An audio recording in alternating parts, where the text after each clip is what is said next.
I remember the exact moment it hit me. I was sitting at our kitchen table, the same one where Frank and I had shared breakfast for nearly 4 decades. The morning light was streaming through the window just like always, but the chair across from me was empty.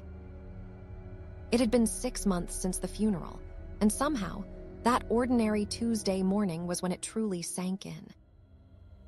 I was 70 years old and completely alone for the first time in my life. No husband. No children. My career long behind me. I whispered to myself, this wasn't the plan. This was never the plan. My name is Margaret, and that crushing moment of realization was 3 years ago. Today, I want to share my journey from that lonely kitchen table to where I am now, still solo aging, but with a sense of purpose I never imagined possible. Frank and I had mapped out our retirement meticulously. We'd travel in our RV, spend winters in Arizona, and grow old together surrounded by our friends. We never had children, a choice we made together early in our marriage, but we had each other, and that was enough. Or so I thought. When Frank's heart attack took him at 69, just months into our retirement, all those carefully laid plans evaporated. We'd prepared financially for retirement, but nobody had prepared me emotionally for solo aging. The silence in our home was deafening. I'd go days barely speaking to anyone except the grocery store cashier. What made it harder was that most of my friends were couples. While they were incredibly supportive at first, there's something that happens when you become the odd number at dinner parties. The invitations slowly dwindled. Not out of cruelty, but from the natural drift that occurs when your life circumstances no longer align with those around you. I found myself thinking, is this it? Is this what the next 20 years looks like? The statistics weren't comforting either. As a woman in my 70s, I was looking at potentially another 2 decades of life. 2 decades of what exactly? The first year was pure survival mode. I functioned, but just barely. I paid the bills, kept the house clean, went through the motions. I told everyone I was doing fine, because that seemed easier than explaining the emptiness I felt inside. Sleep became both my escape and my enemy. Some nights I'd lie awake until 3 a.m., replaying memories or worrying about the future. Other days, I'd sleep until noon, because what was the point of getting up? My doctor called it situational. Depression and suggested medication, which helped take the edge off, but it didn't answer the fundamental question: what was I still here for? My world grew smaller. I stopped attending church, where Frank and I had been active members. I let my gym membership lapse. Even walking through the neighborhood became rare. I couldn't bear the pitying looks or awkward conversations with neighbors who didn't know what to say to me anymore. Technology became both a blessing and a curse. I could order groceries without leaving home. I could watch endless hours of television. I could maintain the illusion of being okay through brief, cheery texts to distant friends and family. But none of this was living, it was merely existing. One evening, as I scrolled mindlessly through social media, I came across photos of a former colleague traveling solo through Europe at age 75. She looked happy, genuinely happy. And something inside me stirred for the first time in months. It was tiny, just a flicker of curiosity, but it was something. That night, I couldn't sleep again, but for a different reason. I kept thinking about my colleague's photos, about how she'd reinvented her life after her own loss years earlier. Around 2 a.m., I did something I hadn't done in ages. I grabbed a notebook and started writing. Not about the past, but about possibilities. The next morning, I looked at what I'd scribbled in the darkness. Most of it was nonsense, but one line stood out. "I still have time." Those 4 words. They changed everything. I'd been approaching my situation as if life was over, but the truth was staring me in the face. At 70, I likely had years, potentially good years, ahead of me. And for the first time, I allowed myself to consider what that might mean. I wish I could tell you there was a dramatic moment where everything changed overnight. There wasn't. Change came slowly, in small steps and occasional backslides. But that morning marked the beginning of a shift in how I viewed my situation. I started with one simple action. I called a senior center in my community and asked about their programs. The woman on the phone was kind, patient, and didn't rush me when my voice cracked explaining that I was newly widowed. She invited me to a coffee hour, specifically for people living alone. Walking into that community center was one of the hardest things I've ever done. I sat in the parking lot for 20 minutes, nearly turning around 3 times. But somehow I made it. Through those doors. And it was nothing like I expected. The coffee hour wasn't a pity party or a desperate gathering of lonely old people, as I'd feared. It was lively, sometimes funny and refreshingly honest. There were about 15 people there, mostly women, but a few men too. Some widowed like me, others divorced, some never married. What struck me most was the diversity of their experiences. Some had been alone for decades and had built rich, fulfilling lives. Others were fresher in their solo journey, still finding their way. But all of them had something I desperately needed: perspective. Clara, a vibrant 83-year-old, had been widowed at 60 and now ran a small business selling handmade jewelry. The first 2 years were hell, she told me bluntly. But the 23 years since, some of the most meaningful of my life. Richard, 75, had divorced at 68 and moved to our town knowing no one. He now led a hiking group and was taking classes at the local college. "Being alone forces you to reach out," he said. When I was married, I got lazy about friendship. I didn't share much that first day, but I returned the following week. And the week after that. Gradually, these Thursday coffee meetings became the anchor of my week. I found myself looking forward to them, planning my outfits, thinking about what I would share. These people understood something that my coupled friends couldn't, through no fault of their own. They understood the unique challenges of solo aging, the practical concerns like who would care for you if you fell ill, but also the deeper questions about purpose and connection in this stage of life. It was Diane, a former psychologist, who first challenged me to think beyond my loss.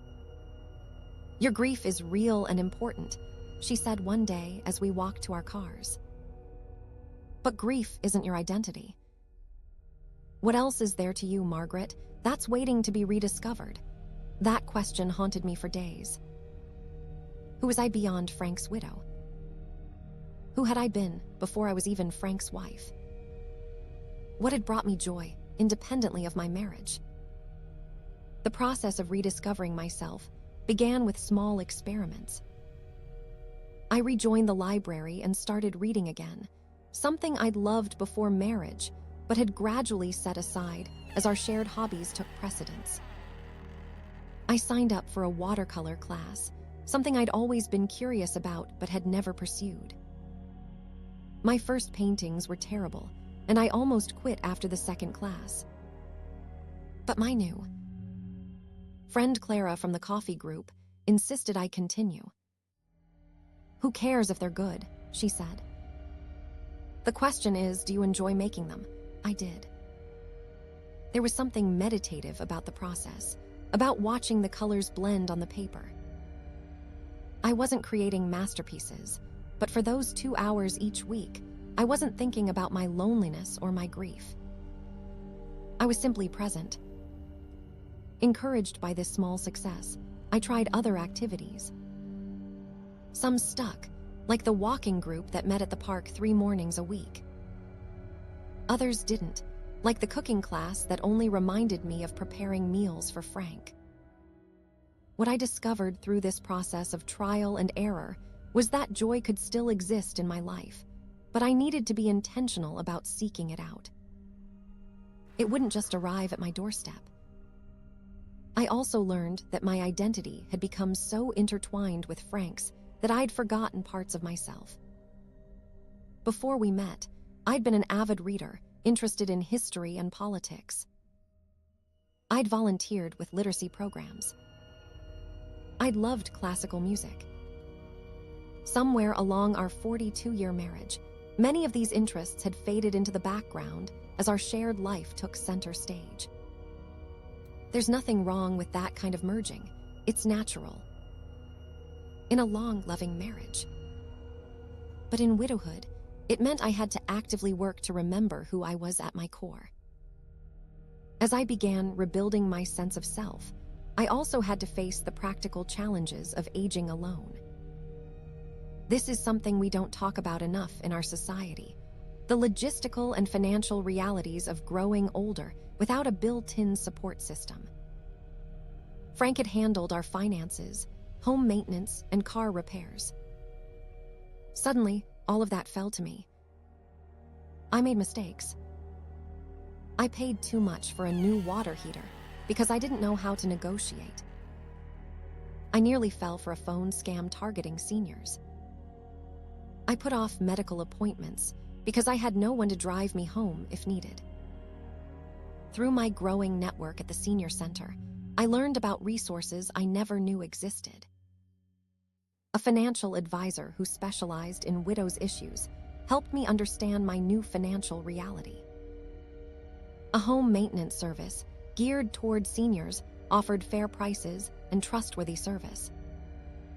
A volunteer program provided rides to medical appointments. I also had to think about my living situation. Our 4-bedroom house had made sense when we entertained regularly and had family staying with us during holidays. But now, it was too much house to maintain, and too full of memories. After much soul-searching, I decided to downsize. Selling our home was emotionally wrenching, but also freeing. I moved to a 2-bedroom condo in a community with other active seniors.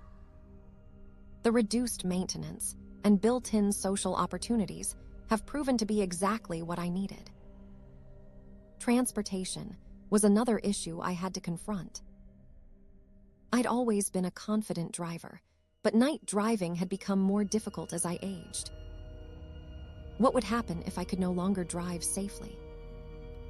My new community offered shuttle services to grocery stores and medical facilities, providing a safety net for that eventuality. These practical matters may sound mundane, but they're critical to successful solo aging. Having a plan for housing, transportation, finances, and healthcare gives you the foundation to build a meaningful life. About a year into my journey, something interesting happened. A woman named Bate joined our coffee group. She was 65, newly widowed and completely lost, just as I had been. Watching her, I saw my earlier self reflected back at me.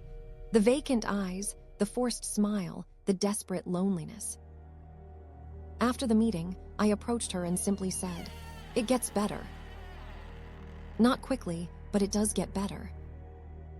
We went for coffee afterward, and I found myself sharing my experience of the past year, the struggles, the small victories, the resources I'd discovered. For the first time, I realized that my painful journey could actually help someone else. My suffering had given me wisdom that had value. This interaction sparked something new in me, a desire to support others facing similar challenges. I began volunteering, with a widow-to-widow support program through a local hospice. The training was intensive. They taught us how to listen effectively, how to provide resources without overwhelming someone, how to recognize when professional help was needed. My first assignment was calling a 68-year-old woman whose husband had died 3 months earlier.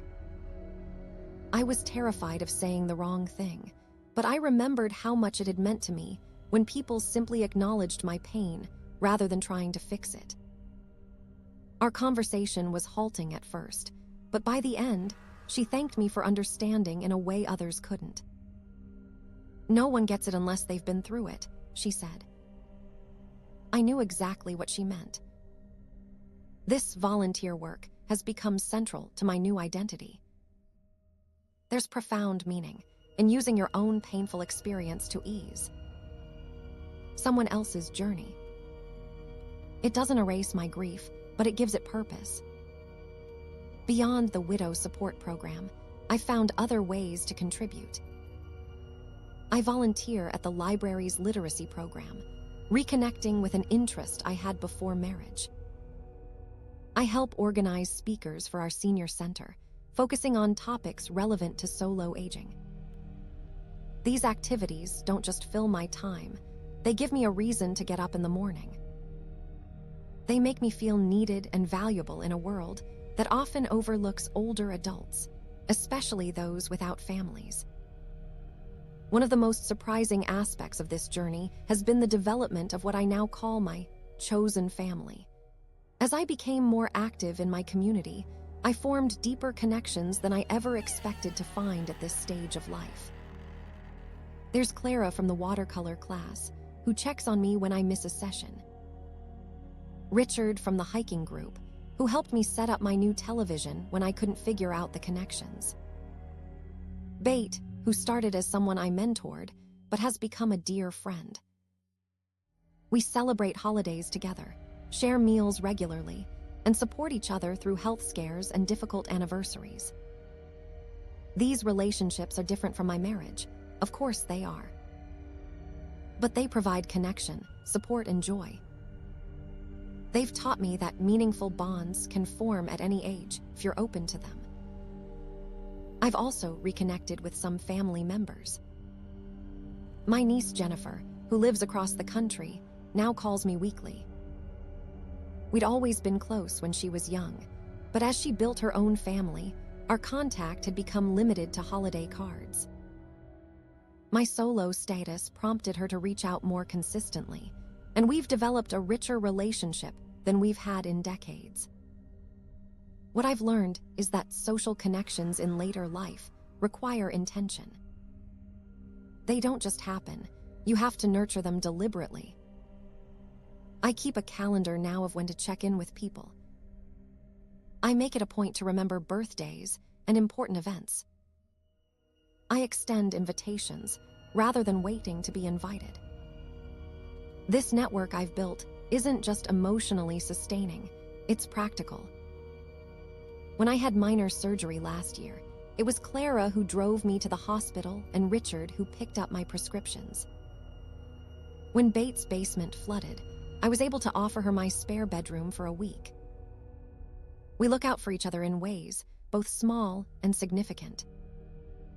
It's not the support system I expected to have at this age, but in some ways, it's more robust because it's built on mutual need and genuine connection rather than obligation.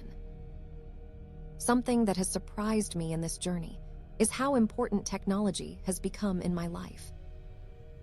Frank was always the tech person in our marriage. I barely knew how to restart the router when things went wrong. But necessity is a powerful motivator. I started small with a class at the library called Smartphones for Seniors. I felt embarrassed at first, asking such basic questions, but the young instructor was patient and never made me feel foolish. From there, I moved on to other classes, social media, online shopping, video calling. Now I FaceTime with my niece weekly, participate in several online communities for solo agers, and even take virtual classes through platforms like Coursera.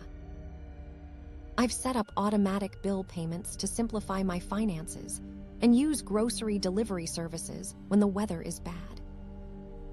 This technological competence has expanded my world in unexpected ways.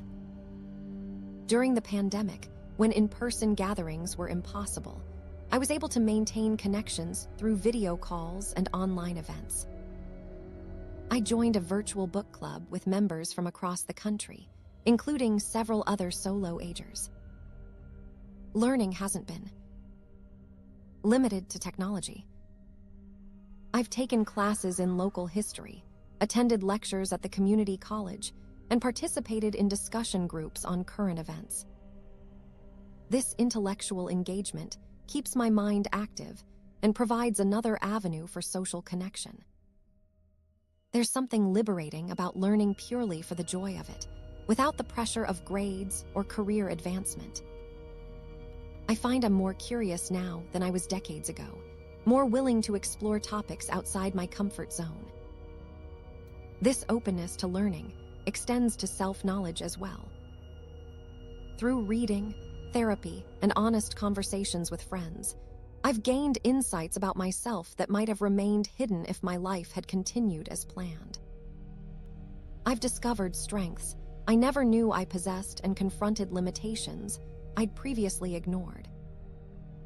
As my third year of widowhood approached, I noticed something unexpected, moments of genuine appreciation for aspects of my solo life. This felt almost treasonous at first. How could I find any positives in a situation I'd never wanted? But the truth is, there are freedoms in solo living that I've come to value. I can eat what I want when I want. I can stay up reading until 2 a.m. without disturbing anyone. I can spontaneously change plans without negotiation. I can decorate my space entirely to my taste. One significant freedom is the ability to focus on my health in ways that suit me. Frank and I had fallen into some unhealthy patterns together: too much television, too many restaurant meals. Now I've established routines that work better for my well-being. I walk every morning.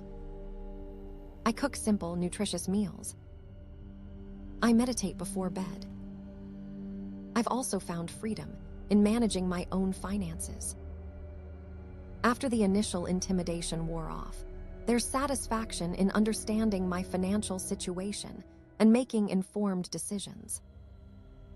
I've become more intentional about spending, focusing on experiences and necessities rather than accumulating more things. Perhaps the most meaningful freedom is the opportunity to discover who I am at this stage of life, unfiltered through the lens of my role as a wife. This doesn't diminish what Frank and I shared. Our marriage was the central relationship of my adult life, and I'll always cherish it. But there's also value in this time of self-discovery. I've learned that it's possible to hold two seemingly contradictory truths simultaneously. I would give anything to have Frank back. And I've found meaning and even joy in the life I've built without him. As I approach my 74th birthday, I find myself thinking about the future with a sense of possibility rather than dread. I'm making plans again, not the same plans Frank and I had made, but new ones that fit my current reality. I'm considering a group trip to the Grand Canyon next spring, something I've always wanted to see. I've signed up for a 6-week writing workshop to explore capturing my life experiences on paper. I'm researching continuing care communities for when I eventually need more support. I won't pretend everything is perfect. There are still nights when the silence feels overwhelming. Still holidays when the absence of family hits hard.